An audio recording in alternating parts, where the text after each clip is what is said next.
This episode is brought to you by Progressive. Progressive helps you compare direct auto rates from a variety of companies so you can find a great one, even if it's not with them. Quote today at Progressive.com to find a rate that works with your budget. Progressive Casualty Insurance Company and Affiliates. Comparison rates not available in all states or situations.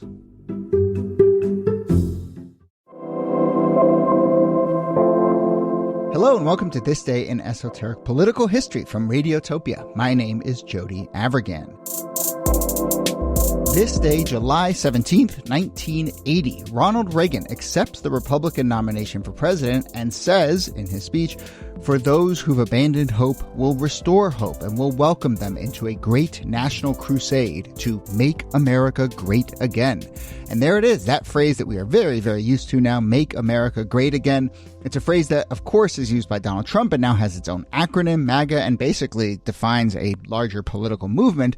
But it was a phrase that was throughout American political history. Donald Trump did not invent it. Reagan used it 30 years before. And it's an idea, certainly, if not a specific phrase, that has been kicking around for basically as long as America has existed. This idea that it was once great, we can make it great again as compared to where we are now.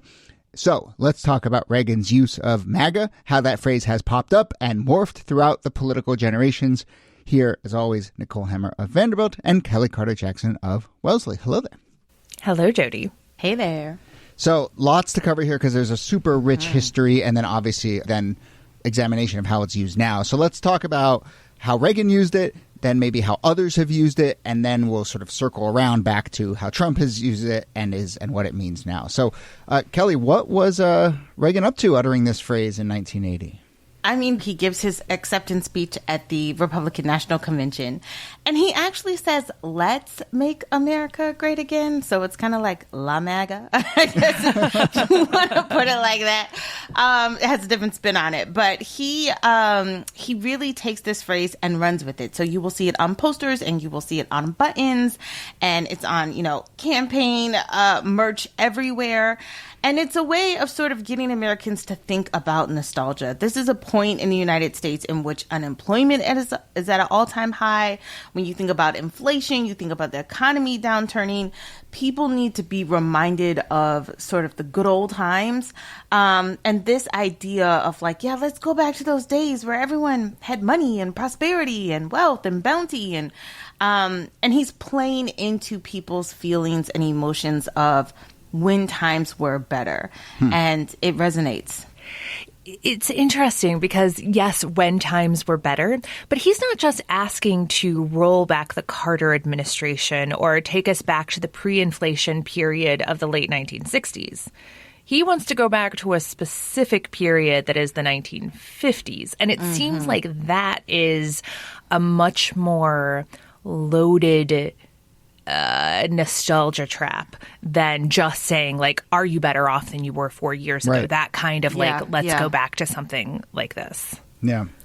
Look, we'll talk about this with Trump too, but it's not a coincidence, I don't think, that the 1950s for Ronald Reagan personally was kind of like a high watermark as a rising star. He was had this sort of moment. And, Trump too, I think, I have this theory that Trump sort of lives in his head as if I want to make America 1987 again or whatever it was, that was my heyday. That was the good times. Let's get back to that. And so I think there's a personal element here too of what Reagan symbolized in his professional life as an actor before he became a politician and how that was kind of trying to evoke back to that. So much to discuss here, including kind of Reagan's positioning in 1980 and how it changes to 1984. But to this question of these posters, he says, let's make America great again. Do we want to get too textual here? But is there something in that let's that's different from just, yeah, well, there you go. Collectivism, There's a collectivism there. Yeah. And it's sort of less emphatic or less directional. I'm not ordering you to do it. I'm saying let's all go together. Yes, and there is something slightly less dictatorial about it. A little softer, a little more together, I would say.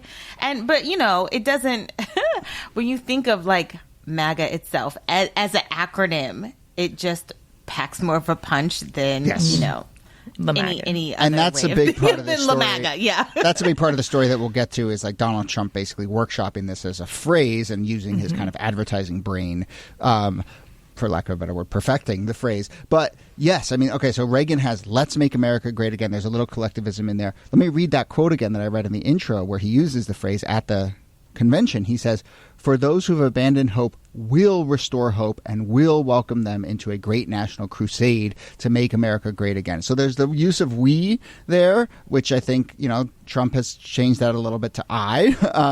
But there is also the use of the word crusade. But then right? there's the use of the word crusade. Exactly. So it's such a rich text, right, surrounding that phrase because, gosh, that use of the word crusade is no coincidence that I think they wrote that phrase in there. And I got to say, one of the things I feel like I've learned about Reagan in doing this show with the two of you, and then also doing another series I did, Death at the Wing, which is about the Reagan era.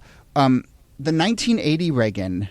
So 1984 Reagan is like, morning in America. He's super embracing that sort of happy warrior thing.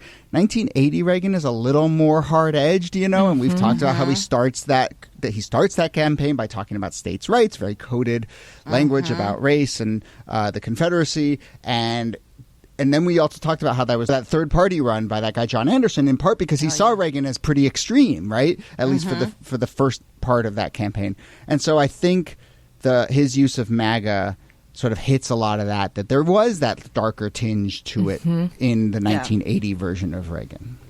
And I think Reagan can't, when he says make America great again, he can't go back to the 70s, right? Like he can't look at Vietnam and Watergate. He can't go back to the 60s because he can't do the civil rights movement and all of the social and civil unrest. The 50s represents this post-war America boom, this last war of valor and sort of overwhelming support, fighting against, an enemy, working for a common good. That sort of moment is what he is trying to tap on, which is interesting because generationally, he's not really speaking to young adults at that time. He's speaking to their parents and their parents. Yeah. Right. And I also I think we're probably all on the same page here, but I think it's important too that the fact that women and Black people and gay people were not doing well in the 1950s is not just a side note. That is part of the appeal. This actually came up recently with some of Jerry Seinfeld's comments where he was talking about, again, his nostalgia for explicitly the 1950s and that era of clear hierarchies of dominant masculinity, the idea that you knew how society was ordered, you knew who the authorities were, you knew what rules to follow, and that was deeply embedded with ideas of racial superiority and gender superiority, and that's part of it, right? That's part of the nostalgia. It's not just oh, I know that it wasn't great for these people. The fact that it wasn't great for these people is the point. It's the whole point. It's the whole point, which is why a lot of comedians are listen, we can't time travel to the past. There's only the future. There's only the future. The past is not a pleasant place. And, there is a larger cultural thing going on there, too. I mean, you have shows like Happy Days. I guess that's more in the 70s. But, you have shows. The Andy Griffith Show, which funnily enough, in the way we talked to Ron Howard, who was now I come to realize the world that we were painting in the Andy Griffith Show. It never occurred to us to put a Black character in there who wasn't just a sort of in the background or a set piece or whatever, But at the time, it felt oh, yes, these are the halcyon days. I think to your point, American stability and hierarchy. There's also, this is a much bigger issue, and I think Trump gets wrapped up in this too, but, there was also a time of economic boom in the United States. I think, liberals would argue that was built on the backs of unions, and it's very ironic to have, Trump and Reagan sort of undermining unions while claiming that the economic engine of the 50s is something that we sort of should go back to. Unions and government investment. Yes. Tons of government spending. But I think at the heart of it is this bigger idea of very squishy idea, very malleable idea of nostalgia. And I think maybe let's talk a little bit about how the phrasing of nostalgia has kind of always been there, whether it's been articulated as make America great again or not. it's really just like probably one of the most powerful forces in American politics. Yeah. Mm-hmm. Yeah. Well, I think that MAGA has a very specific time period it's calling back to. That idea that things were better before is, of course, what the challenging presidential candidate is going to use to say, things have gotten worse under my opponent's party's leadership, and you should put me in place to restore things to the way that they used to be. And you hear this with Warren G. Harding when he runs in 1920. It's after the war, during the Red Scare, during a period of economic tumult. He's like, wouldn't you like a return to normalcy? Doesn't that sound awesome? And Americans were like, yeah, that sounds incredible. I'm going to vote for Harding. He wins in a fairly decisive election. Eisenhower does the same thing. You know, he's coming out of World War II, as is the rest of the United States. And he's saying, you know, is there a way that we can usher in a new era of peace and calm and stability? Don't you want a general at the helm who can guide us through this and keep order? And, you know, it's the same kind of thing that Reagan does. Bush kind of calls back to this, too, in 1988. Nixon, all of them are saying, like, there's a way, you know, Nixon with his sort of calls to law and order is doing the same thing, right? Society has broken down. Mm-hmm. Let's put it back together. And it's not just Republicans, like Bill Clinton, you know, in his campaign announcement in 91, says, I believe that together we can make America great again. The U.S. is in a recession. It's the end of the Cold War. There's a sense of like drift and purposelessness. And that idea of like reaching back and saying, let's make this country great again is really appealing to voters. And notably, all of the people that I talked about won. So it works. Yeah. Can I ask a question of both of you? Like, I'm just thinking out loud on the spot, but like, if so many of these presidential candidates are invoking the past and a better past in order to win, when I think about like Barack Obama's campaign posters, it's like hope and change and si se puede and things that feel very futuristic, you know, like this is what the future could be. Like, I don't know that there are other examples of people that say, no, we're not going to look at the past. Let's imagine the future. It's worth thinking about how we, you know, sort of imagine these things. I mean, to me, this is like, you know, at a very sort of definitional level, the difference between conservatism and progressivism, right? Conservatism is like skeptical of change and a little wary of change, and you know, conservative, and progressivism embraces change, you know, and so I feel like, and that's totally valid, and that's how I first came to understand, you know, the sort of basic underlying principles. Those principles get warped all the time, but you know, and I think it's really interesting now that like the modern MAGA movement is as much about sort of tearing things down and building something new as it is about going back to something else, but that we'll get there. But to me, I just feel like, like a Republican, at least a Republican as I knew it up until about the year 2015, would never put the word change on a poster, right? That is just not conservative, you know? So I get it, you know? And if you think about like JFK and the idea of the new frontier and the fact that he was so young as a very forward-looking campaign. And I also think like Clinton is really interesting because he is doing both. And unsurprising that Clinton is like both past and future, but able to talk out of both sides of his mouth. But think about his campaign song, Don't Stop Thinking About Tomorrow. It is both a callback to 60s nostalgia and that sense of like youthful hope and vigor while talking about this very progress-focused politics, right? Don't stop thinking about tomorrow and what we can build in the future. And that ability to blend both feels like a very third way politics kind of way of doing nostalgia. Well, it's like everyone embraces the change they want until they get it, and then they're like, no, change is not no great. freeze it in amber. The present. Lock it in. The present is not where we want to be. But it is. But yes, so Clinton does use this phrase. In 1991, he uses "Make America Great Again," and then even in 2008, when Hillary Clinton is running against Barack Obama, he uses that phrase. And then, lo and behold, by 2016. I mean, do we have a sense of what the Clintons were thinking? Like, oh, my God, this guy's using this phrase that I uttered 10 years ago. I don't think when it was first happening that people took it all that seriously. Like, he had all sorts of catchphrases. Again, his early campaign was treated as a joke. I remember in Brooklyn in 2015, at the start of the race, people were ironically buying and wearing MAGA hats because, again, like, the campaign was kind of a joke. The New York Times ran a piece on this back in the day. And it very quickly became not that. Joke's on you. Yeah. Yeah.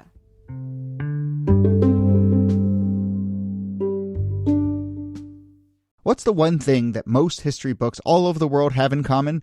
That they're seriously lacking in the melanin department. Wondery's podcast, Black History for Real, introduces you to the most overlooked Black history makers you should already know. Follow Black History for Real on the Wondery app or wherever you get your podcasts. You can listen to Black History for Real early and ad-free now by joining Wondery Plus. Discover more to the story with Wondery's other top history podcasts. Shalom, dear listeners. This is Daniil Hartman. And I'm Yossi Klein Halevi. Together we host the podcast For Heaven's Sake from the Shalom Hartman Institute. These have been some of the most challenging days for me personally, for Israel, and for the Jewish people. And one of the ways in which I've gotten through this is that I've found solace and meaning through discussions with my dear friend and study partner, Daniil Hartman. And I hope that listeners will join us as we continue to tackle the pressing questions facing the Jewish people here at For Heaven's Sake, which has become the #1 Judaism podcast. Tune into For Heaven's Sake at shalomhartman.org/For Heaven's Sake, or wherever you get your podcasts.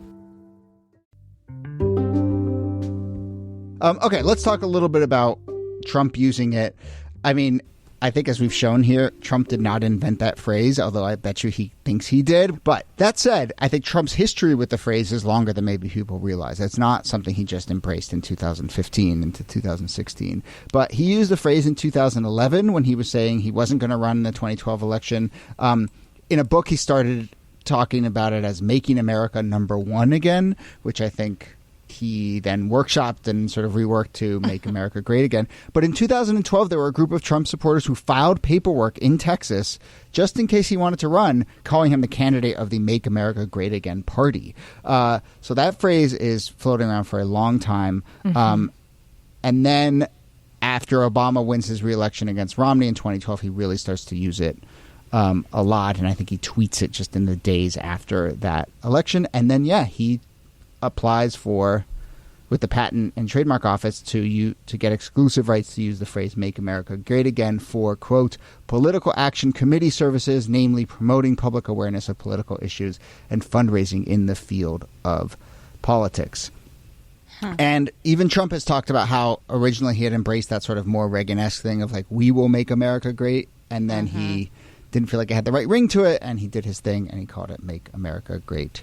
And then he added Make America Great Again, because Make America Great implies that maybe it was never great, and he really wanted to sort of tap into that nostalgia.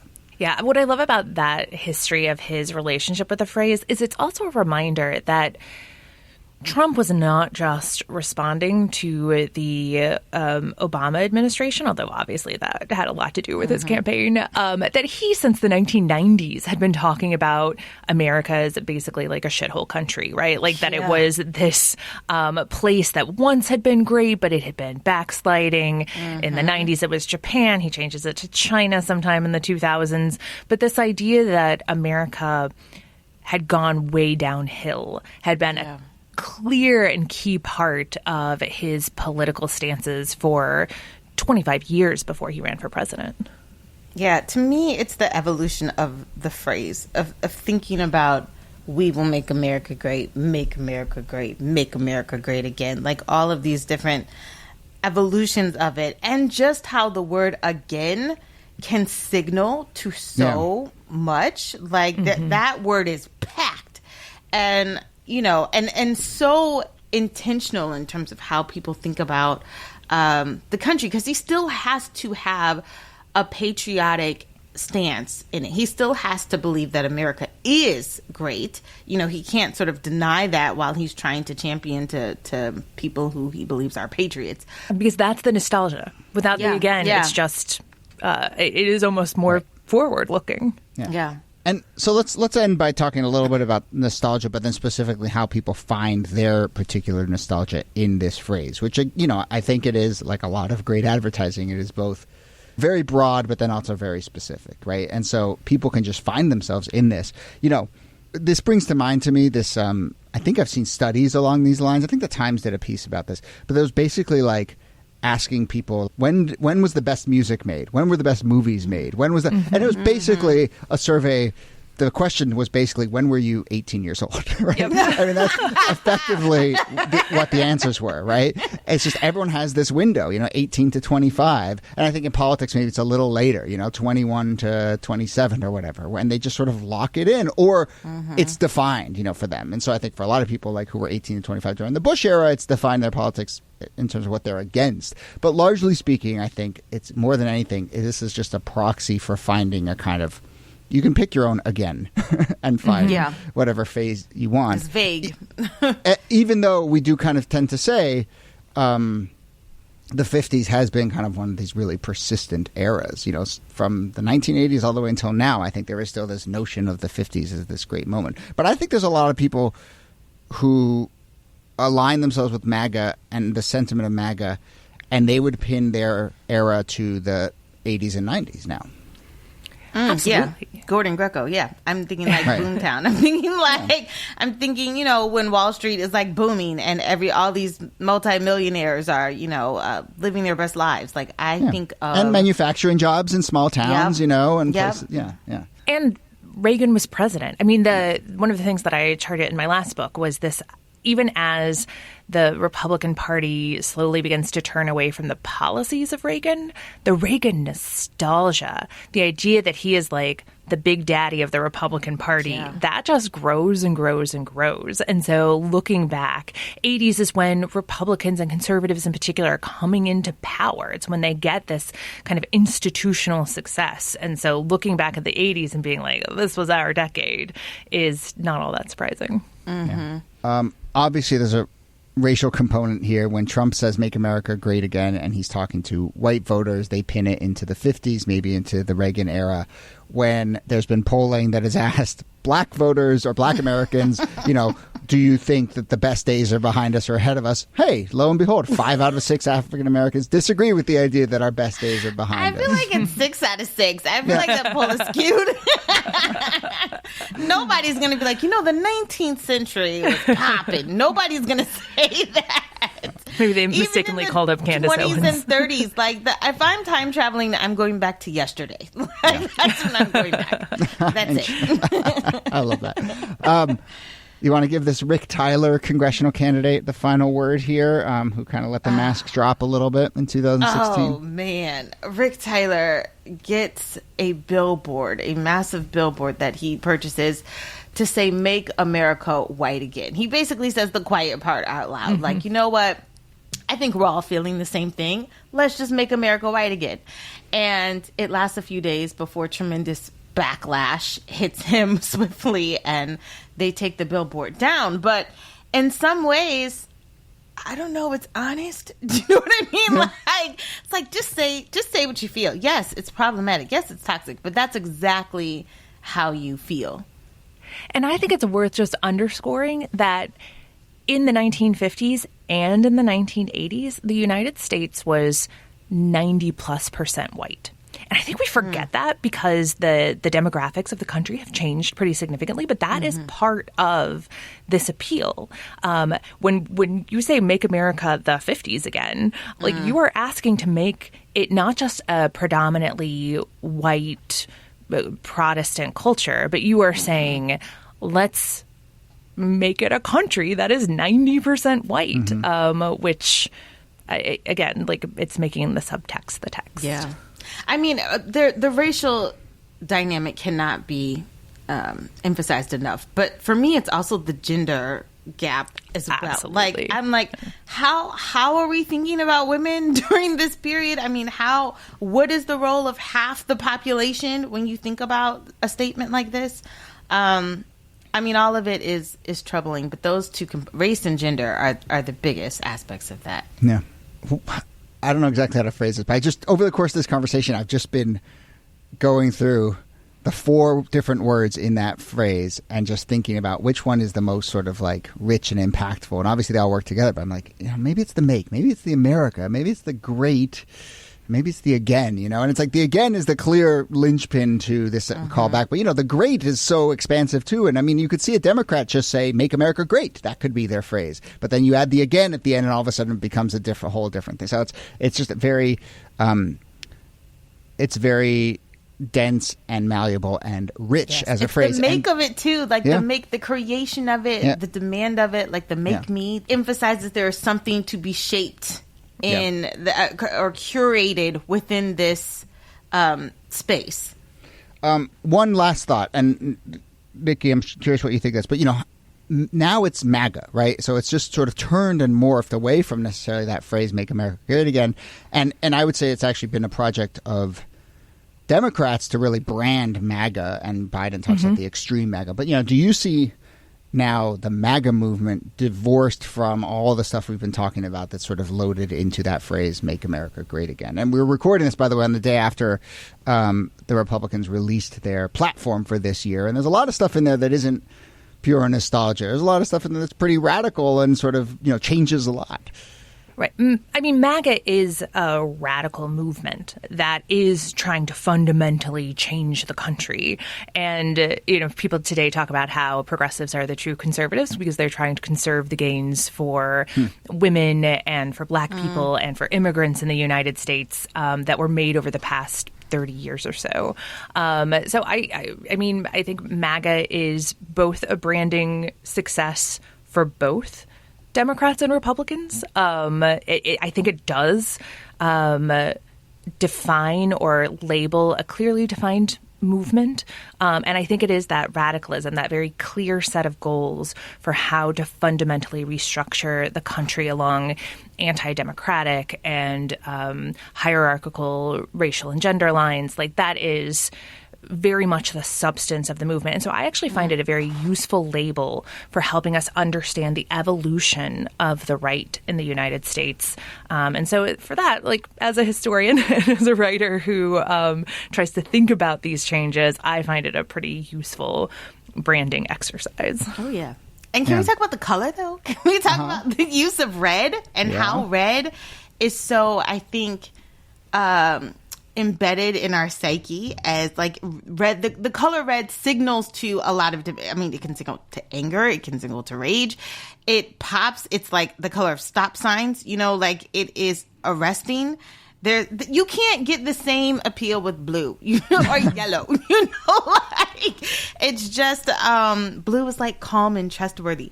Red is like rage to me. It's like it's the epitome of a stop sign. Which it's always been a little, to your point, it's always been a little strange to me that the blue has been Democrats and red has been Republicans, in part because, first off, in other countries it's different. Like, I was looking at maps of the French election recently and I was like confused for a while because the colors are flipped. But to your point, like, blue is more conservative in that very, very specific definition of like traditional and so forth, and red feels like a little more energized and radical or whatever. But yes, it works for MAGA, for sure. So, final word. I've mentioned a couple times that "Make America Great Again" is a very rich text. It is also just a rich project. Speaking of getting rich off of it, so this little tidbit: in 2016, Donald Trump's campaign was spending more on Make America Great Again hats than on polling, political consultants, staff, or television ads. And so, that is insane. Gotta push that merch. So there you go. But we will leave it there. This has been a really interesting one we wanted to get to for a while, but also just really fascinating to watch the phrase evolve, even just between 2016 and 2020 and into 2024. So that brings us to the end of the episode. Nicole Hemmer, thanks to you as always. Thank you, Jody. And Kellie Carter-Jackson, thanks to you. My pleasure. For those who've abandoned hope, we'll restore hope and we'll welcome them into a great national crusade to make America great again.